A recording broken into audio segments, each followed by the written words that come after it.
Another month has gone by, and that means more watches have been unleashed on an unsuspecting public, and there's some pretty hot stuff hitting our eyeballs. So don your welding goggles, because I've picked out 10 of the hottest, most interesting, and most controversial watches competing to lighten our wallets. The last one includes information not present in the other 9. Remember the massive success that was the Audemars Piguet Remaster 01? Me neither, and that's because it was as fun as Father's Day at the orphanage. The concept was sound. Take a cool, unusual vintage watch, tweak it to modern tastes, and release it as a limited run. But the execution somewhat missed the mark. It was big, a bit ungainly, and the movement was a letdown. It's like the GMA T50 is to the F1, if Gordon Murray ate an asbestos sandwich first. Well, forget that, because Audemars Piguet is back for the $47,200 Remaster 02, an angular analysis of a 1960s experiment, the 5159B. That watch was actually a precursor to the Royal Oak in a way, the case squared off into an 8-sided low-poly belt buckle. The Remaster 02 brings that shape back, complete with the lopsided asymmetric dial, faceted like a gemstone and inspired by a regulatory adjustment to the Building Act of 1894 that no longer required windows to remain flush with the external wall.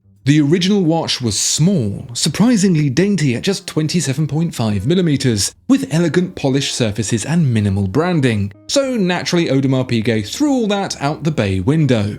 The Remaster 02 is much more McMansion than quaint cottage at 41mm across, with the sharply creased case brushed in rose gold rather than polished. Sorry, not rose gold, sand gold, because who even are you if you don't have your own alloy? Sand gold takes the pink hue of rose gold, the rich warmth of yellow gold, and throws both of those out the bay window too, leaving a pale alternative a similar shade to a sweat stain. That colour bleeds into the PVD-coated blue dial for the hands and markers, with the 12 sections straight grain towards the centre. The Audemars Piguet logo looms larger than an insecure boyfriend and has been moved into the clear space over on the right-hand side. The watch is still reasonably thin at 9.7mm thick thanks to the jumbo-based caliber 7129, although a power reserve of 52 hours seems a bit stingy. Something new for the Remaster 02, as well as a smaller run of 250 pieces over the Remaster 01's 500, is the length of the minute hand, which doesn't actually fit inside the case. So it doesn't clash with the inner edge, slots have been cut for it to overlap as it goes round. They just don't build them like they used to. No, you do not need to adjust whatever televisual device you're consuming this content on. This watch does indeed look a lot like the last watch. Yes, it seems that circles are out and lines are in, and there are a lot of lines in the Alto ART01. More lines than a Kate Moss house party. The titanium ART01 is inspired by Greek sculpture and architecture, in much the same way I'm inspired by Henry Cavill and Chris Hemsworth. I'd say it looks to the future more than it does the past, a dystopian vision of the 24-blade Gillette Pro Slice Megaglide. It's actually something I could see Deckard wearing when he finds out he was a replicant the whole time. Like the Remaster 02, the ART01 receives a 41mm 8-sided case with faceted features that blend into the crystal. However, where it differs is not just in its symmetry, but with a treatment that's like looking at the back of a Lamborghini Miura through a kaleidoscope. Rather than branding the watch like a Ralph Lauren polo shirt, Alto have chosen to keep things simple, sidelining the mark up top between the hour markers. More real estate is given up announcing the watch is indeed made in Swissland, a statement that probably undersells what's going on in the heart of this creation. Before we retire to the drawing room round the back of the watch, however, a last look at the hands. They're unique for sure, with a sort of sword hand folded back over on itself kind of feel, but otherwise seem to lack a little imagination in comparison to that interstellar air vent of a dial. Inside the engine room is a caliber developed by Le Cercle de Horloge, which, according to my encyclopedic level of French knowledge, means the round hole, which is where the movement goes. Like the front, it eschews circles in favour of lines, although ultimately square gears were a little too much of a challenge. If your eBosch sense is tingling, you'll have inadvertently realised that the caliber in this $20,000 Alto seems similar to the LFT 023 in the Louis Vuitton tambour. That's because it too has been produced by the guys with the round holes. The last little trick in the 25-piece limited edition ART01's arsenal is the view from the side. A little like the code 1159, but just not crap. The curved crystal scatters the light from the layered dial into an Apple advert. Really makes you think different. If you ever wanted an original Gerald Genta design but with bits missing, Seiko side brand Credor has heard your call, reviving the half-century-old watch from its back catalogue for you to enjoy once more. Yes, when Gerald Genta wasn't designing octagonal integrated watches, he was designing hexagonal non-integrated watches. What a twist. Although the Credor Locomotive sounds very different on paper, in reality it looks just like a Royal Oak with a bit too much work done. A nip here, a tuck there, and then about 38 more times until bones poke out in weird ways and skin becomes tight as a drum. I can't work out if this is cooler than a slice of ice or uglier than a frog on amphetamines, and I don't think I'll ever decide.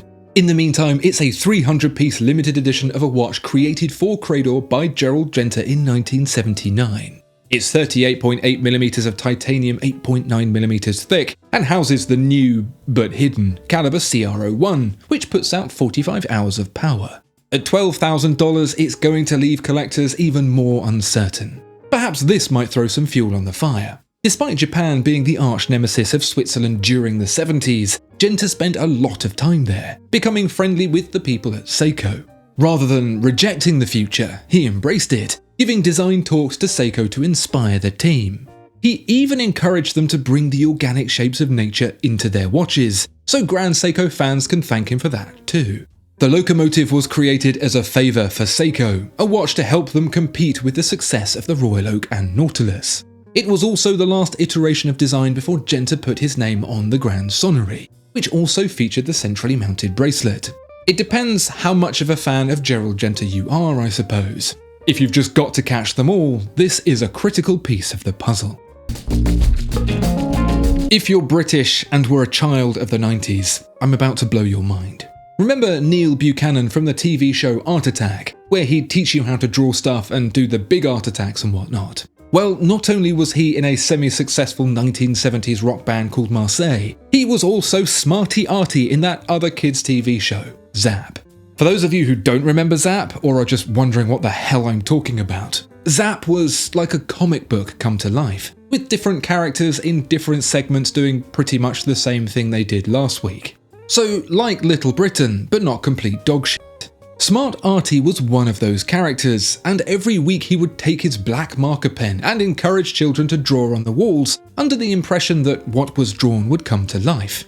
Well, this is all a roundabout way of saying that's what the manga-themed series G-Shock from Casio looks like. There's a white version and a baby blue version, with the thick black outlines picking out the shape of the watch to give it the impression of being a drawing come to life. The effect works better on the white version, but the blue might get mistaken for a Tiffany Nautilus, if the light's just right and you exclusively hang out with geriatrics. At $249, this limited edition is a no-brainer for distracting yourself from the misery of a corporate existence to pretend that life is, after all, fun. Which is probably the most Japanese thing about it. There are additional fun features like a weekday hand that depicts the appropriate response to what I said a second ago, plus a character engraved on the rear that's used in manga to represent the sound of an explosion. Turns out that Japanese has a lot of different onomatopoeic words, including for emotions. I wonder if they have one for the disappointment of realising it's sold out already. In a desperate attempt to distract from the reputation of its watches, Hublot has commissioned artist Daniel Arsham to design them a Tamagotchi instead, in the form of the Arsham Droplet. Despite sounding like the ye olde English aristocratic way of expressing one's need to extract brown ore, the Arsham Droplet is in fact a pocket watch. Much like a Tamagotchi, the Arsham Droplet must be attended to frequently to keep it alive. And much like a Tamagotchi, you really don't want to drop it in your cereal, like I did when I was 10.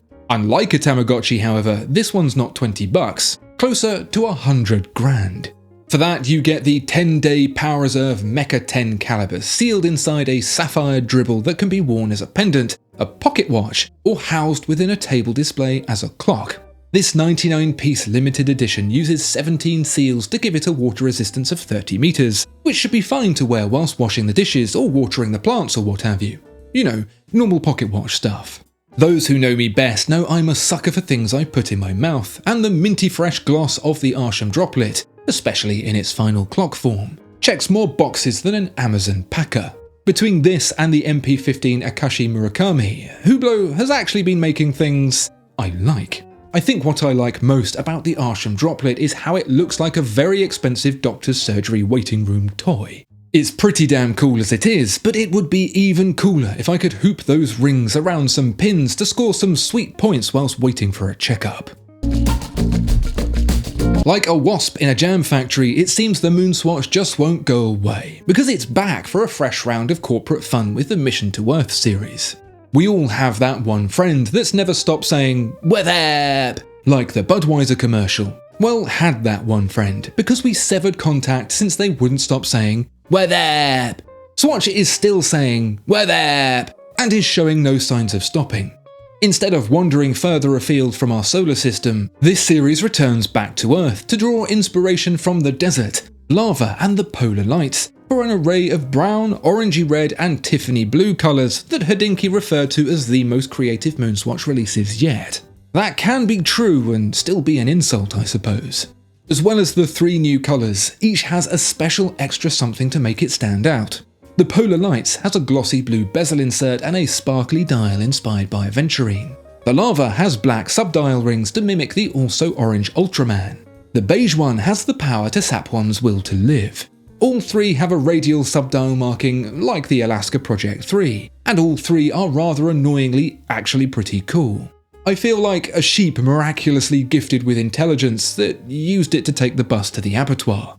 Thankfully, this time around, the watch is readily available, right there next to the Blancpain edition, yours for the taking without suffering the misery of getting caught being desperate out in public. As a walk-in, walk-out impulse purchase, it's great. Shame the straps are still made from salvaged deck chairs. There's been some serious synergizing going on at IWC HQ ever since star ambassador Lewis Hamilton quit Mercedes just so he didn't have to wear one anymore. And so as he rounds out his last year with the team, IWC have been taking the opportunity to experiment. The latest effort comes as a result of the harmony between luminous paint and a ceramic case for the Ceralume Pilot's Chronograph concept watch that glows almost in its entirety. To save time, I shall now list the parts that don't glow. The markers, the hands, excluding the luminous elements within, the crown and the pushers, the buckle, the strap edge and hole reinforcement. That didn't actually save me any time at all. Never mind. The parts that do glow make up the bulk of the watch's surface area, and the result is a watch I would have absolutely loved when I was 7. Since then, I've taken down my glowing ceiling stars, lost my glowing silly putty and worn through my glowing trainers. Do I no longer have those things because I don't want them, or because I don't want people looking for my carer? Not sure. The outcome for both is that I won't have a glowing beacon on my wrist anytime soon, not least because the watch is merely a concept at this stage, but also because I think thieves are already finding it easy enough to identify expensive watches without them twinkling like video game loot. Whether IWC will turn this into an actual piece, or are just testing Lewis to see how far he'll go before he refuses to wear it, I don't know. Based on some of the Goodwill shops Lewis has been rolling around in lately, if it's the latter, IWC have got some way to go before they find the bottom. I once met a person who said they didn't like fruit. That person is dead now. I didn't kill them. They died of scurvy. True story. That makes the Sartory Billard Summer Edition the perfect reminder to eat fruit and not get scurvy and die. So it's a medical expense covered by health insurance. There are 5 fruity flavours that challenge your citrus knowledge to the extreme. Orange is obvious. Lemon and lime are too. Grapefruit might take a moment, but the purple one will leave you guessing. There's actually 2 answers. It could be a blood orange or a purple lime. Where other citrus-inspired watches might leave a little more to the imagination, the Summer Edition makes its point clear by dissecting the dial into 12 segments representing the hours. At first you might think the pithy bits are the minute markers, but I'm afraid it's not so. A stark reminder that even the sweetest moments in life are often shrouded with bitterness. Points for including a white cut-to-size rubber strap from channel partner Deluxe, which makes the fruity fresh colours pop more than a fire at a bubble wrap factory. If you're the shy retiring type, perhaps steer clear of this particular release, even if it does start at just €2,900. For that, you get a 40mm stainless steel case from the SB04 series, skeletonized hands, and a La Joux-Perret G100 movement. Another reason to perhaps avoid the summer edition is if you have overactive salivary glands, because every time you look at this watch, your jaw is going to tingle like the day after the night before. This is how it feels to chew 5 gum. Does nobody want round watches anymore? It certainly seems that way, because here's yet another angular case for the Anoma A1, a triangular timepiece based on the skimming stone of my dreams. I bet this puppy would bounce for days. Technically, this is a pretty simple watch. The stainless steel case at 39mm across and 9.45mm thick has space only for a Sellita SW100 with just 42 hours of power reserve. There are no lugs. The strap mounts directly into the case. Water resistance is an uninspiring 50 meters. But that's not what we're here for. The overinflated triangle that makes up the case is offset by several degrees to the dial like a scene transition in a 1960s TV show. The crown is recessed in the rightmost tip to hide it from view completely. The hands are deeply curved to match the polished roundness of the case edges. The buckle gets the asymmetric treatment too, even if it is giving me toenail vibes. If you ever tried to define what makes a design bad, good, or even excellent, I think it would be very difficult. You can speak about balance, proportion, weight, space until you get a degree in architecture, but I still think sometimes interesting, unusual, and effective design is just fundamentally based on whether brain do good squish. For me personally, this is a watch that makes my brain do real good squish, and at the time of writing, I'm very seriously considering getting one. It's not heinously priced at £1,300, looks very nicely made, and scratches a Cartier crash type itch that's not going anywhere fast any other way. But really, the strongest case for this watch right now, for me at least, is Charlotte. No, not Charlotte Perriand, designer of the triangular table this watch is based on, but Charlotte Morgan, my dear wife and business partner.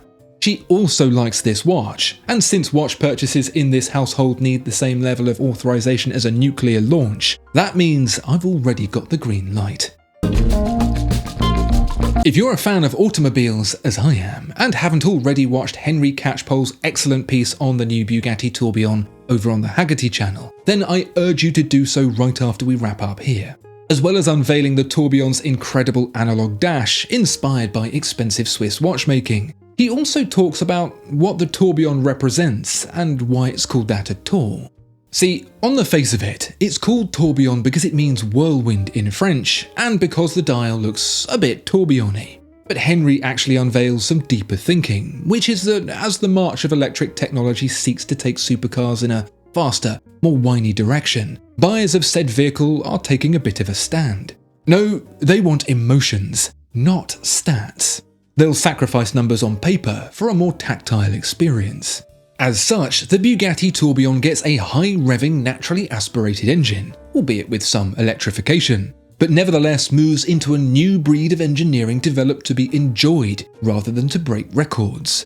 And that's interesting for Bugatti especially, since this entire generation of cars has been built around performance records.